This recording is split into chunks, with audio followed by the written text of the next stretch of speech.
Inside Albany is made possible by a grant from the Savings Banks Association of New York State.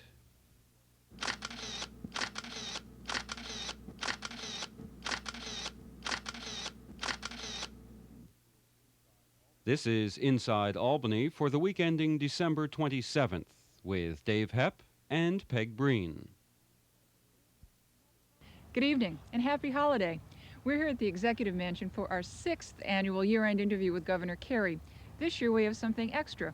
The governor took us on a tour of the mansion, which will soon be open to the public. The original structure was built in the mid-1850s, and it gradually became the 40-room mansion of today. In 1961, fire destroyed much of the downstairs interior and much of the upstairs. Then Governor Rockefeller ordered the mansion restored. Now it houses Governor Carey and 4 of his 12 children. The governor met us in the entrance hall just off the main drawing room. We've seen some of the public rooms, but I understand you're going to take us upstairs to show us some of the things you've done in the mansion. Yes, say we've done, because daughters Nancy and Susan and other diverse Careys and Altmans and some other helpers have done the place over for the first time since the fire in 1961. So after 19 years, it was about time to spruce up the place in advance of the tours of the people who are going to be coming through on each Thursday and Friday at times that will be convenient to the public. Well, this will be a preview. Right.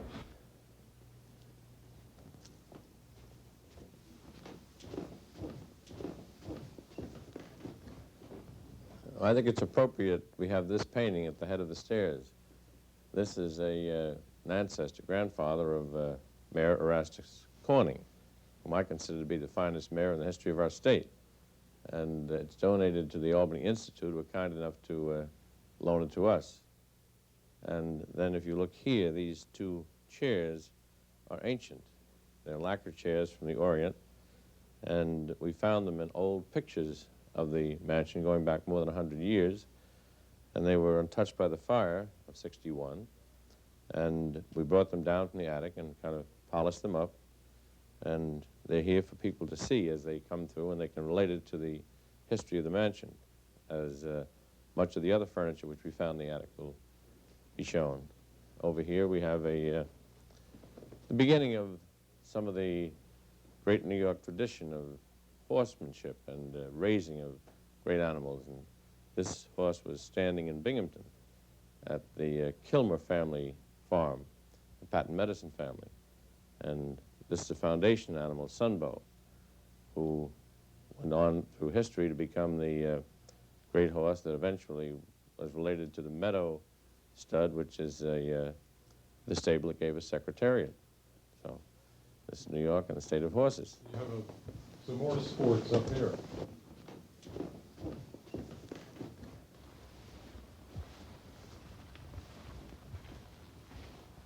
This is quite a room. Did you do this, Governor?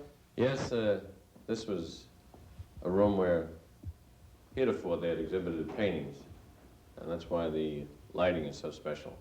But we felt it should exemplify what New York is all about. We lead in sports, we're a great state in sports, and the center of attention, I believe, in this room should be this table. This is a Franklin D. Roosevelt table, where he conducted his meetings of his small cabinet. And if you look underneath, you'll see the scratches that were there because his wheelchair would move under the table and he'd rest his feet there. Mm-hmm. And this was up in Saratoga, hidden away in a place, and thanks to William Kelly, who is in our Parks and Recreation Department up there, we found this table. I found it, and we brought it on down. What do you use it for now?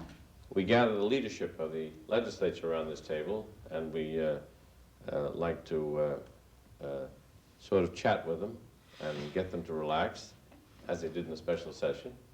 And they see the great history of sports in New York, and they are men and women of sporting blood, so we get things done around this table now. Friendly competition around the table. Well, we used to sit downstairs at the dining room table and stare at each other in very formal surroundings.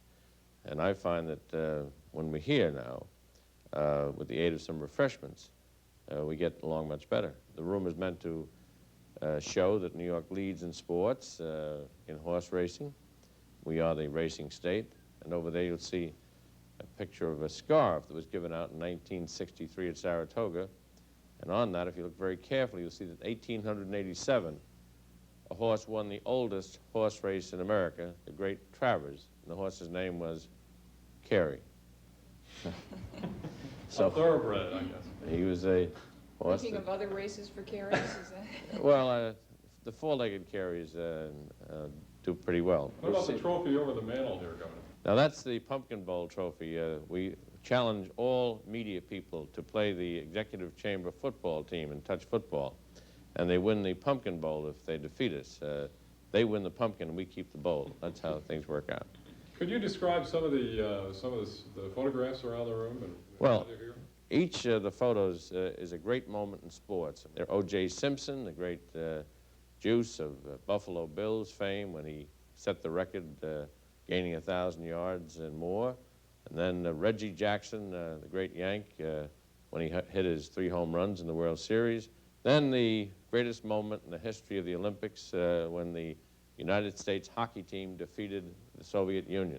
Governor, what about that piece of sculpture over there? What is that from? Well, I will be announcing the day of the State of the State that we have a resident sculptor in this state, Peggy Mack, sculptor in residence.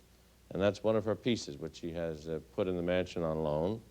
And she's a New York trained and gifted sculptress, and she is trained at Sorbonne and many other places.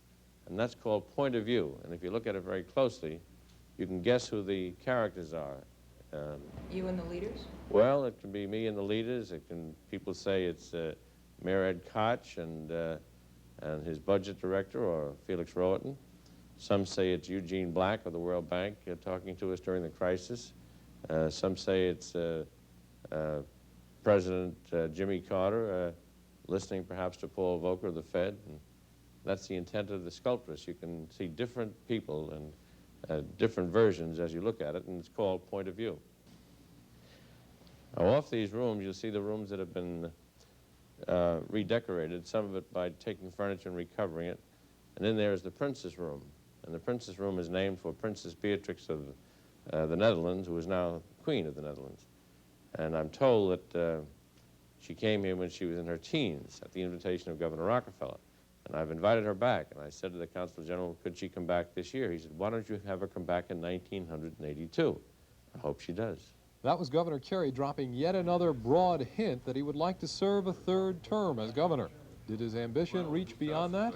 That's where Peg began our interview.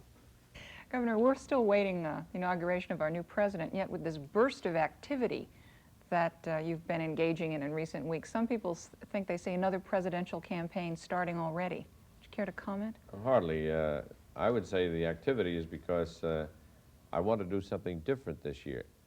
I publish the budget, and then I have to explain the budget to the legislature, and then they give their version of the budget to the public, and the public is, I think, properly confused. This year, I've gone out and previewed the budget with the people. It's their money, and they should set the priorities. And I will submit the budget to the legislature, but it will reflect what the people want to see in that budget. And I dare say that will be helped by the fact that I'm very strongly urging that we have a generally accepted accounting principle program in place as quickly as possible, so there'll be no ifs, ands, or buts about the figures or the accounting of New York State. And in going to the people, I've had a great time. We'll get into the budget in a little more detail after, but while we're on this topic, what did you hear at those meetings that changed your mind about something in the budget? Can you give us an example? Did something really influence you there? Yes. After I listened to people who were elderly, who came up to me quietly and said, we don't want to ask you a question. We're rather ashamed to say it. We're very poor. We are state retirees in the employment system of the state, and we don't have enough money to live on, and we need help. And I said then and there, we are going to take care of the state retirees and put an increase in their pension funds in the budget this year. And I heard as well that the people are willing to see local government spend less in order to keep up the tax reduction program of New York State. So those are two things I learned very, very definitely in going around.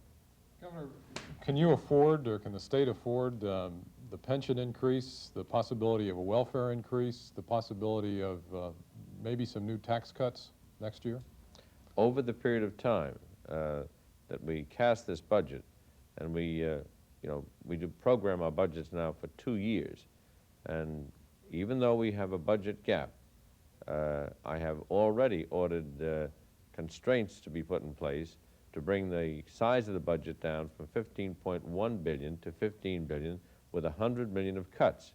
Now that will help close the gap, and what I plan to do is to put further constraints on spending by the state and spending at the local level.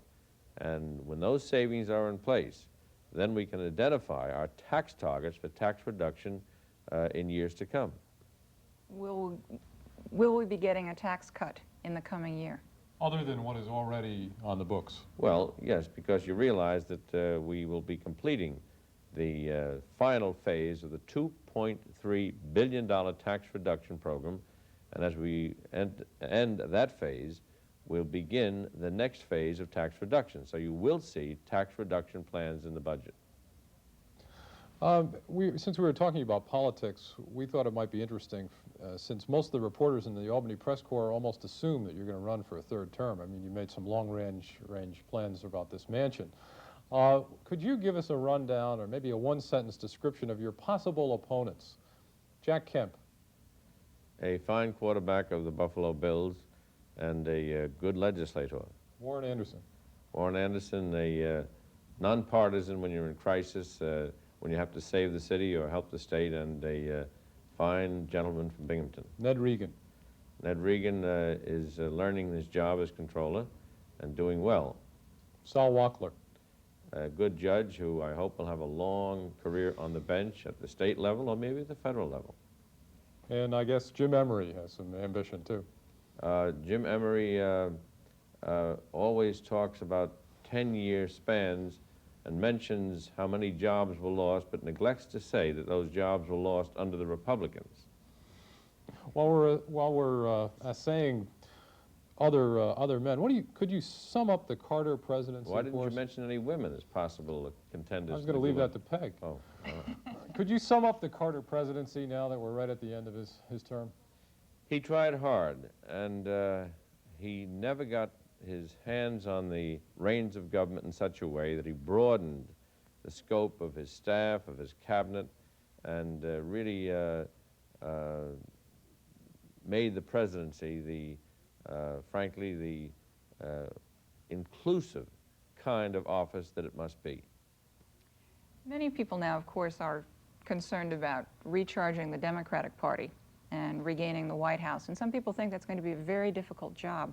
What do you think the Democrats have to do? Read history and think about Truman and think about Roosevelt and think about Lyndon Johnson and John Kennedy and see that those kinds of presidents practiced the building of coalitions of minorities, of labor, of women, of needy people, and of business people, and build that coalition. Now, we've had that coalition working in New York, and it made me governor in 1974 and helped me return to this office in 1978. And the Democratic Party must be a coalition party. It should identify with the Liberal Party, because that's historic. In Roosevelt's day, it was the American Labor Party. But a party in coalition is appropriate for the Democratic Party. And it must be, again, a party of inclusion where no one is left out. And the rules should reflect that. And we need to change the rules and rebuild the party, and then select a chairperson who will get on with the job of identifying the Democratic Party as, frankly, the most comprehensive party in the country. Do you have anyone in mind as a leader of the Democratic Party? Well, everyone in the Democratic Party should practice some kind of leadership. The Congress should not be excluded in terms of selection of the chairman. We will have congressional elections in 1982 where there are Democratic governors in the states where we have Democratic governors left. They should have a say. And I met with the Democratic governors at Annapolis, and at the time of the Democratic Winter Conference of the Governors, or maybe at inaugural time, the Democratic governors can have their say about who the chairperson should be. I'd like you to react to a statement made by Joseph Califano yesterday in an op-ed piece in the New York Times. He said the Democrats lost because they're part of the problem, not the solution. Is that something that you agree with and has to be recognized to start reorganization? Yes, I agree with Joe, my neighbor from Brooklyn, who is heading up the fight on heroin nationally and the fight on alcoholic abuse. And as he said it, it's quite true. The Democratic Party, which should be the party of innovative ideas, became a party that kept tussling with problems and not coming up with solutions.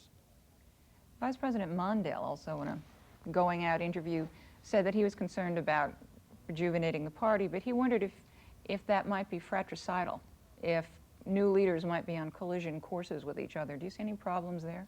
No, I think the way the Congress is building up its leadership is appropriate. Tip O'Neill remains there, a good speaker.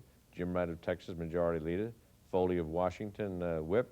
And Jim Jones of Oklahoma, Budget Chairman. It's a good team. Governor, if you had your way, you mentioned rewriting rules of the party. Vice President Mondale also mentioned reforms of the whole process. And I remember you mentioning at a press conference a couple of weeks ago that there was a cycle of people not voting because they didn't trust politicians, and it kept building on itself. What's the best kind of reform that could be made of the electoral process if it could get through? Shorten it. Don't have the thing go on so long that people lose interest. After all, the last selection process began in 1979 in Florida and went all the way through until the Democratic Convention in August. That's too long. And people get mixed up on the issues because the issues change. And I would favor a very much shorter period, 90 days before the election, have regional primaries, and when people make a judgment then based upon current facts and on the issues. That's the kind of change I would recommend. Is that doable? Well, Regional primaries, for instance? I think so. I think that you can do that, and people then in the Northeast will all be thinking about the same things. The people in the Southwest will be thinking about what affects them, and there'll be more incentive to go out and vote. Also, it might be a good idea to hold the election day on, or the primary day on Sunday.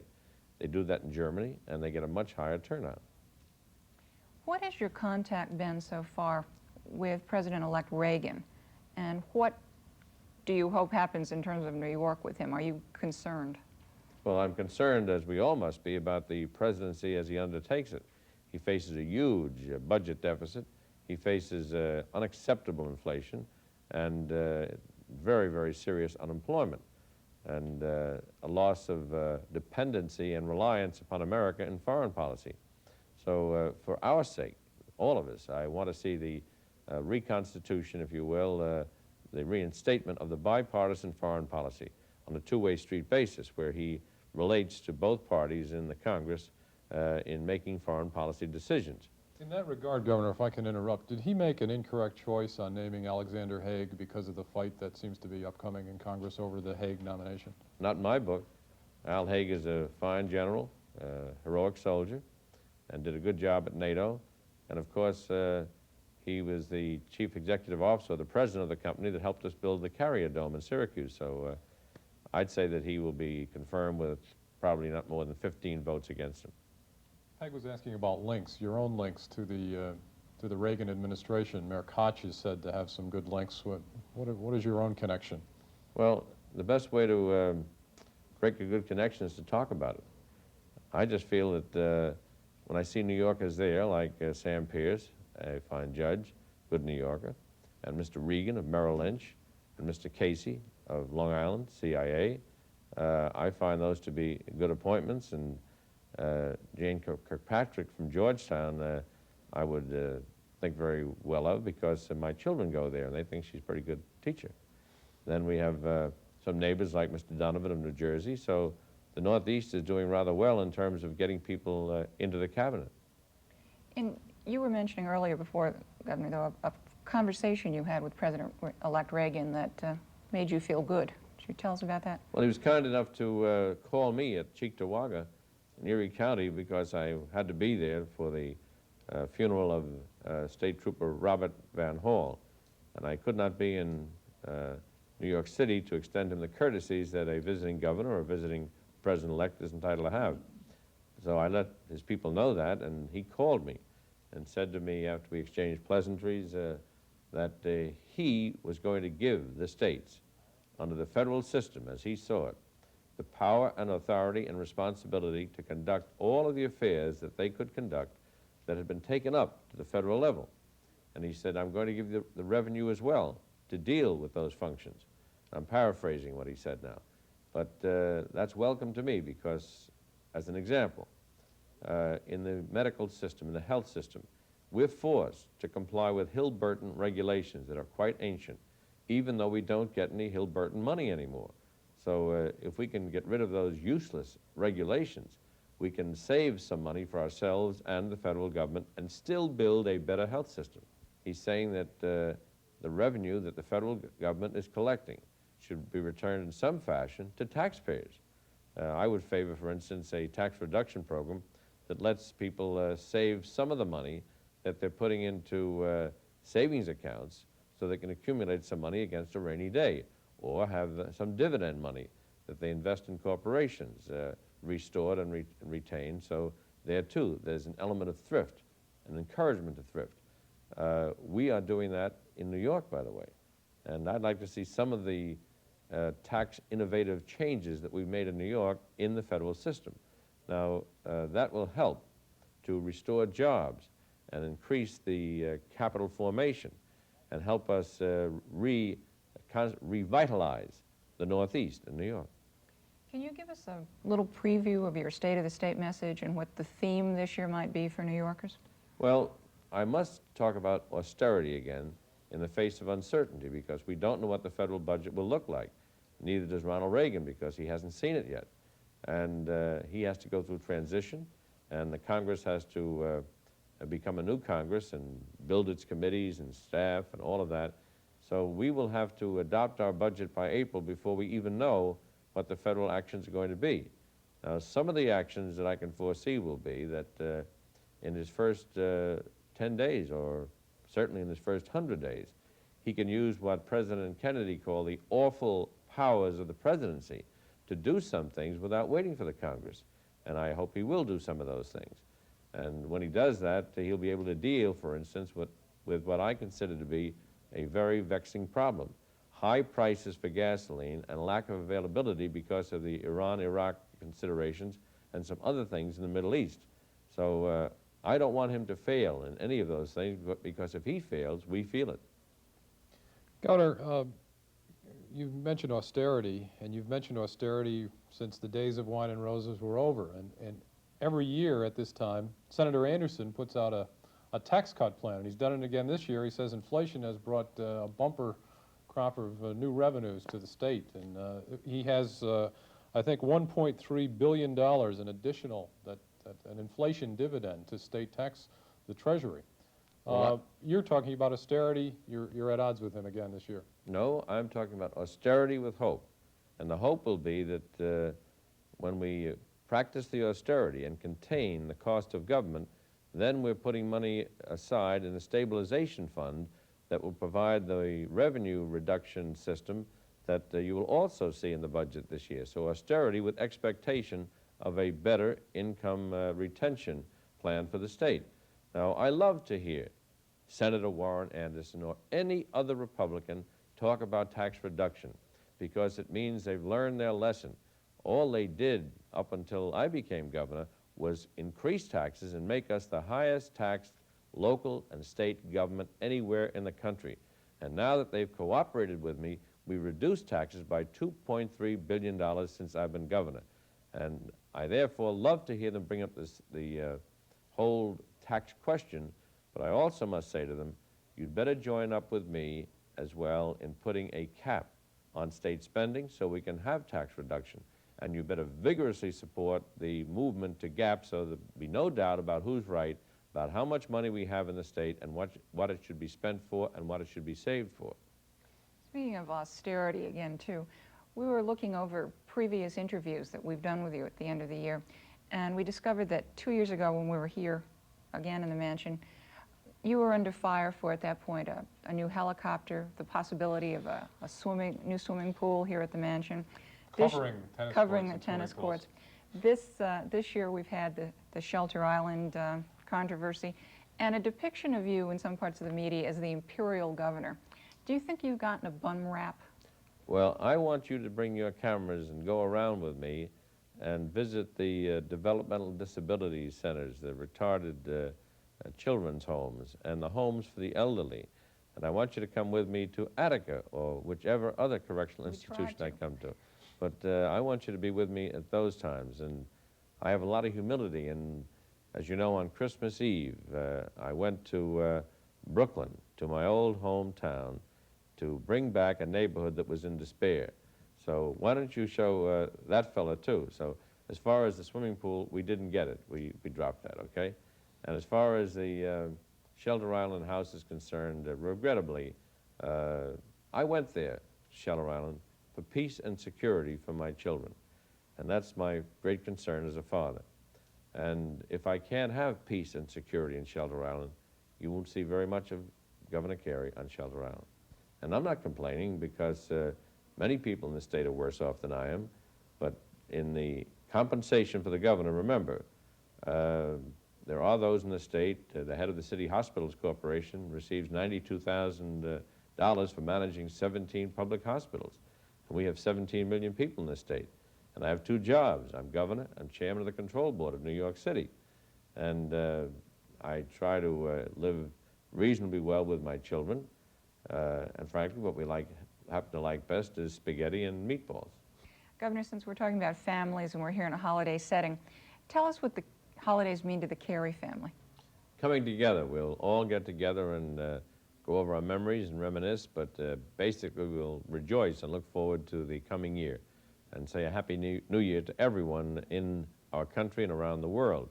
Because I foresee that there's a hope and expectation of peace in Northern Ireland, peace without violence, and that's something to look forward to. I see as well that the Middle East, the Camp David Accords may bring us closer to peace in Israel, Egypt, and around the Middle East. That's the foundation of our civilization as we know it, the miracle at Bethlehem. And I see as well that in our state we're going to have more jobs, and that's going to be good news. And I see that and foresee that people will have this benefit, a public safety campaign that I will carry on with, I hope, the help of everyone in our state, to make our streets secure and safe again, and to have every home free from danger of fire. We'll do those things in the year to come. And that's reason enough for us to say to everyone around this state, have a very happy holiday and have a blessed holiday, and drive safely, please, so we can all enjoy a better system of safety in the state, and therefore a very happy 1981. Thank you very much, Governor. Thank you for same the to you. tour. Same to you. Same to you all. And And all of the members of the LCA, for whom we'll have a surprise this spring. Uh-oh. We'll be back next week on Inside Albany. Have a happy holiday.